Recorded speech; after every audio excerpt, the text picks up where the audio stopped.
Il-konġestjoni ta' traffiku f'pajjiżna qed tkompli tiżdied, il-karozzi qed jiżdiedu u fl-aħħar 3 xhur tas-sena li għaddiet inħarġu 2560 liċenzja aktar mit-3 xhur ta' qabel, medja ta' 60 vettura li kuljum ingħataw liċenzja ġdida.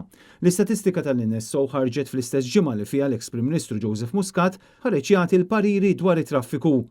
Jekk ma tridx traffic mur fid-deżert. Iċ-ċifru uffiċjali juru li sa tmiem is-sena li għaddiet kienu aktar minn 438,500 il-vetturi liċenzjati, fi kliem sempliċi ftit inqas minn 500,000 vettura fit-toroq tagħna b'żieda medja ta' 28 vettura kuljum. Miċ-ċifri jirriżulta li 73% tal-vetturi huma karozzi tal-passiġġieri, 14% huma vetturi kummerċjali u agrikoli, ix-xarabanks u l-minibuses ammontaw għal anqas minn 1%. Intant il-biċċa kbira tal-vetturi b'liċenzja ġdida, 66.7% tat-total, kienu karozzi. Interessanti il-fatt li kienu biss 967 ir-roti jew muturi elettriċi li ġew reġistrati fl-aħħar kwart tas-sena u meta imqablin mat-tielet kwart tal-2023 il-vetturi elettriċi żdiedu b'6.7%.